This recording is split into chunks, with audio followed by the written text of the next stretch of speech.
ব্যস্ত সময়ে ইংরেজি কিভাবে শিখবেন সেই নিয়ে কিছু আজকে ডিসকাস করব এই ভিডিওতে, যাতে করে এই ভিডিওটা আপনারা দেখে আপনাদের সমস্ত ডাউট ক্লিয়ার হয়ে যায়। ব্যস্ত সময়ের মধ্য দিয়েও আমরা ইংরেজি কিভাবে শিখতে পারি বা আপনারা কিভাবে ব্যস্ত সময়ের মধ্যে ইংলিশ ইমপ্রুভমেন্ট করবেন। সো এখনকার সময় প্রত্যেকটা মানুষই ব্যস্ত আছে।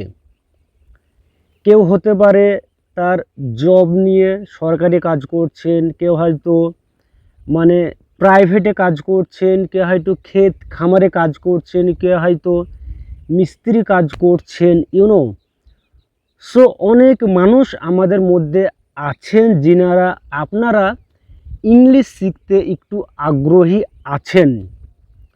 তাদের উদ্দেশ্য করে নিয়ে বলছি, আমি শুনতে পাই এবং কমেন্টে পাই, দেখতে পাই যে ব্যস্ত সময়ের মধ্যে স্পোকেন ইংলিশ কিভাবে ইমপ্রুভমেন্ট করব। সো সেই নিয়ে কিছু আজকে আলোচনা করতে যাচ্ছি। সো কথাটা হচ্ছে যে ব্যস্ত সময়ের মধ্যে ইংরেজি কিভাবে ইমপ্রুভমেন্ট করা যায়, কিভাবে শেখা যায়। সো ব্যস্ত সময়ে আপনি আছেন, ব্যস্ত সময়ের মধ্যে আপনি যখন একটু সময় পাচ্ছেন, হয়তো আপনি জব করছেন, কি কাজ করছেন, হয়তো কৃষিকাজ করছেন, তারপরে বাড়ি গেলেন, একটু 5 মিনিট 10 মিনিট যে সময়টুকু আপনি পাচ্ছেন সেই সময়টুকু কিন্তু আপনি ইংরেজিতে আপনি কনসেন্ট্রেট হন। আপনার যে সাবকনসিয়াস মাইন্ড আছে সেই সাবকনসিয়াস মাইন্ডটা আপনি কাজে লাগান। সো সাবকনসিয়াস মাইন্ড যখন আপনি কাজে লাগাবেন তখন দেখবেন আপনার ব্রেনে ক্যাপাসিটিটা অটোমেটিকলি সেগুলো ক্যাচ করবে, অ্যাবজর্ভ করবে। সো এগুলো ইংরেজি শিখতে আপনাকে ইমপ্রুভমেন্ট করবে, হেল্প করবে, সাহায্য করবে ব্যস্ত সময়ের মধ্যে থেকেও। সো একটু আপনি সময় বের করলেন। সো এখনকার সময় আমাদের ফেসবুক এবং টুইটার, ইউটিউব অনেকে আছেন যিনারা ওই ব্যস্ত সময়ের মধ্যে একটা আপনি কি করছেন, আপনি একটা নির্দিষ্ট আপনার গোল আছে, সে গোলটা কি ইংলিশটা শিখতে হবে। You have to learn English language. So আপনি যখন ওই ফেসবুকে ঢুকছেন তখন আপনাকে একটা অন্য সাইডে নিয়ে চলে যাচ্ছে, আপনার ডিউরেশনটা কিন্তু অন্য জায়গায় নিয়ে চলে যাচ্ছে, তো আপনার সাবকনসিয়াসলি মাইন্ডটা কিন্তু অন্যদিকে চলে যাচ্ছে। তখন কি হচ্ছে, আপনার সাবকনসিয়াসলি মাইন্ডটা কিন্তু যে আপনার একটা উদ্দেশ্য, যে একটা আপনার গোল, সেদিকে কিন্তু নিয়ে যাচ্ছে না, ওটা কিন্তু বিপরীত দিকে আপনাকে নিয়ে ঠেলে ফেলে দিচ্ছে। সো আপনাকে সাবকনসিয়াস মাইন্ডটাকে আপনাকে কাজে লাগাতে হবে।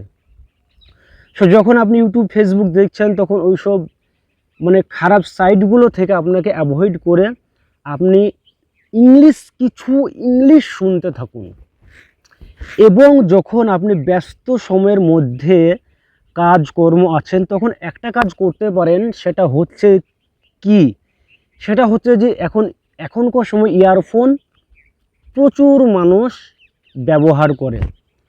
সো ইয়ারফোন একটা কিনতে পারেন, একটা ইয়ারফোন কিনুন এবং ইয়ারফোনটা আপনি কানে লাগিয়ে রাখুন এবং আপনি একটা ইংলিশ লেকচার হোক বা ছোট কার্টুন হোক, আপনি যে লেভেলে আছেন সে লেভেলে আপনি সেটা চালিয়ে রাখুন এবং শুনতে থাকুন, অ্যাবজর্ভ করুন।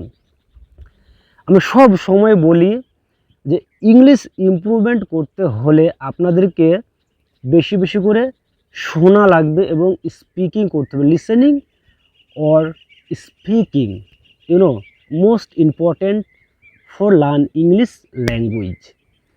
সো আপনি ব্যস্ত আছেন, আপনি কানে ইয়ারফোন লাগান এবং কাজ করেন।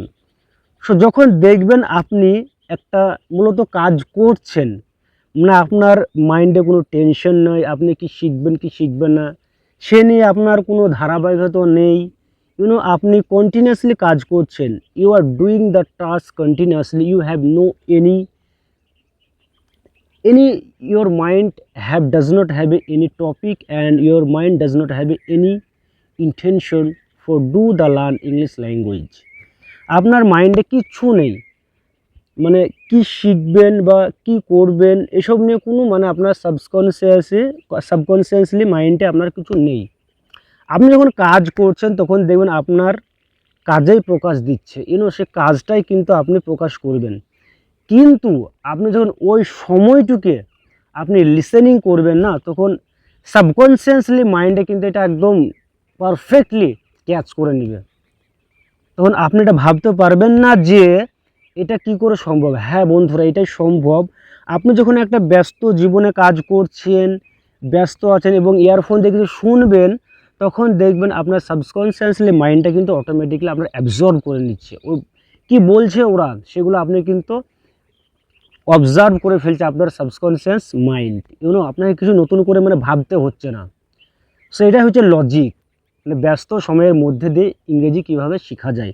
সো ব্যস্ত সময়ের মধ্যে আপনারা যদি ইংরেজি শিখতে চান, টাইম নেই, সেই ক্ষেত্রে ইয়ারফোন লাগান এবং একটু মোটিভেশনাল স্পিকার মানে স্পিচ শুনুন এবং আপনি যে প্রয়োজনীয় লেভেলে আছেন সেটাই আপনি শুনতে থাকুন। শুনতে শুনতে দেখবেন আপনি একটা লেভেলে উঁচুতে পৌঁছে গেছেন ইনশাআল্লাহ, বিলিভ মি।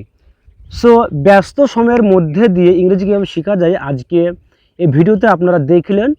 সো আমি যে কথাগুলো বললাম আপনাদেরকে, এগুলো ট্রাই করতে থাকুন 6 মান্থ এবং 1 বছর কষ্ট করতে হবে। কিন্তু if you would like to learn English language, so you have to struggle a lot in your life.